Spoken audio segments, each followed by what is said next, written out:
Inter protagoniza no próximo sábado, 15 de fevereiro, o primeiro clássico do ano. Pela semifinal do Gauchão, as equipes se enfrentam a partir das 4h30 da tarde no estádio Beira-Rio.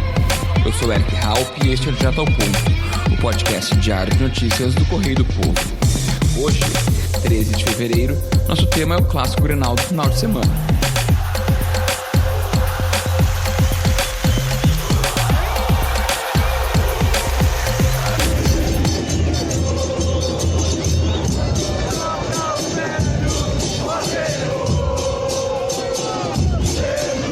Depois de uma campanha regular na primeira fase do Gauchão, com 2 derrotas e 3 vitórias, o tricolor garantiu o segundo lugar do Grupo B.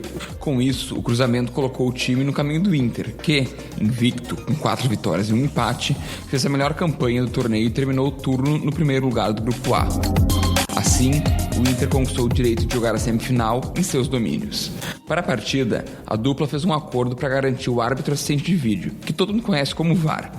Durante a fase inicial, o torneio estadual não contou com a tecnologia, mas os clubes concordaram em dividir os custos para garantir maior isonomia e transparência na partida. A equipe do VAR do clássico 4-2-3 será formada por um trio de cariocas: Carlos Eduardo Nunes Braga, Graziane Rocha e Diogo Silva. Esse clássico será a estreia do técnico Eduardo Cudê, que vem promovendo uma grande mudança no estilo de jogo do Inter em uma das maiores rivalidades do futebol sul-americano. E também pode ser o primeiro de um ano que pode ser histórico. Nesse universo de possibilidades, 2020 pode ter até 13 grenais, contando Gauchão, Copa do Brasil, Brasileirão e Libertadores. Para isso acontecer, é preciso muita combinação de resultado nessas competições que eu falei. E se elas acontecerem, será um recorde, superando 1978 e 1987, quando o Grêmio e o Inter se enfrentaram nada menos do que 10 vezes em cada um desses anos. Para discutir o Grenal desse final de semana, tenho aqui comigo Carlos Correia, editor de esportes do Correio do Povo. Bem-vindo, Carlos. Oi, Eric, tudo bom? Carlos, o que esperar do Inter para esse primeiro confronto do Cudê contra o Grêmio, né? Cudê, que já é carrasco do Grêmio, eliminou na Libertadores de 2016. Como é que vai o Inter do Cudê? Pois é, a tendência no momento é de time titular. Eu até apostava que o Inter ia ir com time reserva para não ter porque o Inter vai engatar, se vencer o Grenal, vai engatar uma sequência de 5 jogos decisivos. Eu achei que o Inter teria pelo menos a desculpa para não ir com força máxima no Grenal, mas o indicativo do momento é que não, que o Inter vai com força máxima, tanto que a entrevista hoje, na quinta-feira, quem o clube selecionou para dar a entrevista foi o Guerreiro. O Inter ainda é um time em formação, né? Ele jogou junto, o time titular pelo menos, né? Não jogou meia dúzia de partidas ainda. Deixou uma impressão muito boa na vitória sobre a Universidade de Chile, mas seja para crítica, seja para elogio, acho que ainda é cedo, assim. A gente tem que ter um tempo maior de análise, né? Como tu falaste, o Inter vem de uma sequência boa de jogos, aí, né, com a vitória, a classificação para a próxima fase da pré-Libertadores. E o Grêmio veio numa situação um pouco diferente, né? Vem de derrota de 2-0 para Aimoré, mas o técnico Renato tem a volta dos jogadores que estavam com a seleção pré-olímpica, agora a seleção olímpica que conseguiu a vaga. Matheus Henrique, Caio Henrique e PP já devem ser utilizados nesse jogo? Acredito que só o Matheus Henrique, né? Acho que o Caio Henrique, acho que em algum momento ele vai virar titular, mas não agora, porque para não parecer que ele vai ganhar a vaga do Cortez no carteiraço. O PP, ele tem condições de ser titular. O problema é que hoje a vaga, se a gente for pegar pau a pau quem joga na do PP, é um rapaz chamado Everton, que é difícil de tirar do time do Grêmio hoje em dia. Então, assim, o Renato teria que mudar o esquema ou tirar o Alisson, que não é muito a do Renato. O Alisson é um jogador da confiança dele. Então, assim, acho que num primeiro momento, desses 3, joga só o Matheus Henrique. Nos últimos grenais dos últimos anos, a gente teve uma certa superioridade do Grêmio, né? Vinha num momento melhor, um time mais encaixado, com vitória da Libertadores, da Copa do Brasil, e Inter numa estrutura de reestruturação depois do rebaixamento. Mas eu quero te perguntar, Carlos, o Inter chega assim com um certo favoritismo por estar num momento melhor nesse início de temporada, por estar jogando em casa e por estar também num novo modelo proposto pelo Kudê? Então, ontem a gente, eu junto com a Mauri Knevitz e o Rafael Peroso, a gente gravou o podcast do CP Futebol Clube e a gente discutiu essa questão do favoritismo e eu fui minoria. Eu acredito que o favoritismo pende mais pro lado do Grêmio. Eu diria que... E a gente pode fazer uma relação de, sei lá, 60-40 para os dois casos. Eu acho que o favoritismo é mais do Grêmio e talvez o momento seja mais do Inter. O que vai pesar mais na hora, não sei. Acho complicado atribuir favoritismo para o Inter por alguns fatores. O Grêmio não vem de um bom jogo, na verdade. Ficou muito a última impressão do jogo contra o Aimoré. Só que o Grêmio joga muito mais que aquilo ali. O Grêmio tinha jogado bem contra o Esportivo. Eu fiquei com a impressão que o Grêmio jogou tão pouco contra o Aimoré porque é como se tivesse ligado no piloto automático, assim, tipo assim, a gente vai entrar aqui e vai ganhar o natural. E não funciona assim. Duvido que o Grêmio entre com a mesma postura no Grenal. O Grêmio vai entrar pegando muito mais. E é um time que tem a base desde 2016, se for ver, mas pelo menos 2017. É um time que o treinador tá aí desde 2016.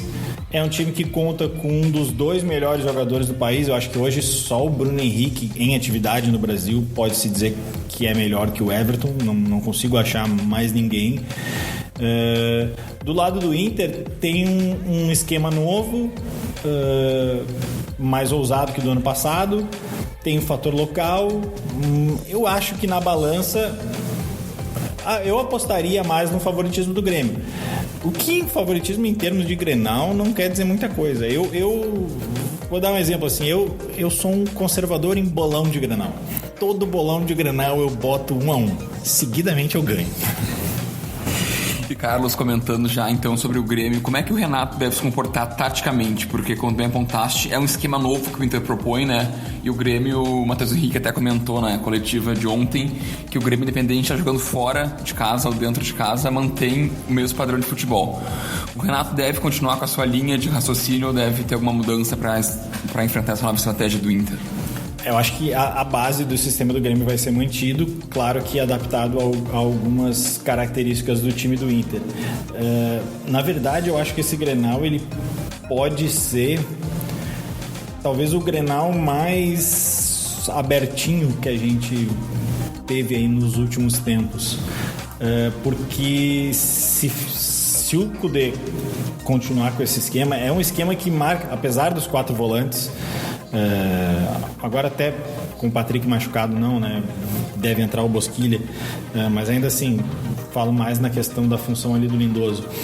Mas o Inter tem uma marcação muito avançada, o que gera para mim pelo menos 2 curiosidades muito grandes para o Grenal. A primeira é como o Grêmio vai reagir, como a defesa do Grêmio vai reagir em relação a isso.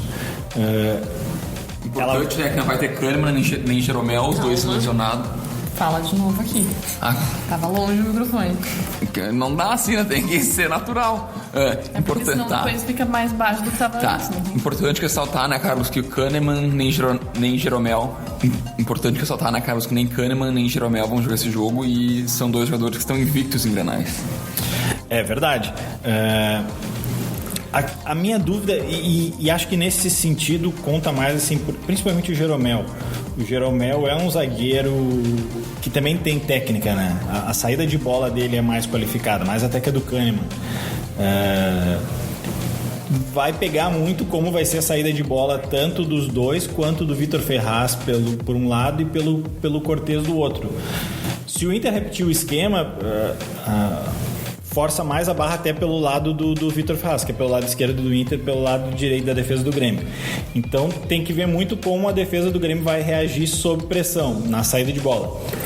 Por outro lado, tem uma outra questão que é o seguinte: essa marcação mais avançada, se tu consegue encaixar um contra-ataque ou se tu tem um jogador veloz, e o Grêmio tem, que é o Everton, ou mesmo se o Renato quiser utilizar também o PP,